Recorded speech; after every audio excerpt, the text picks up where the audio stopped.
ભાવનગરના તરેડથી તલગાજરણા જવાના રસ્તા ઉપર ભ્રષ્ટાચાર થયો હોવાના આરોપો લાગી રહ્યા છે। તરેડથી તલગાજરડા મોરારી બાપુના આશ્રમે જવાના રસ્તા મુદ્દે ભ્રષ્ટાચાર થયો હોવાના આક્ષેપો હાલ થઈ રહ્યા છે।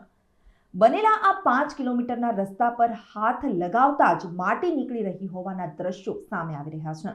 ત્યારે આ રસ્તાની ગુણવત્તા પર અનેક સવાલો ઉઠ્યા હતા અને તેનો એક વિડીયો પણ સામે આવ્યો છે।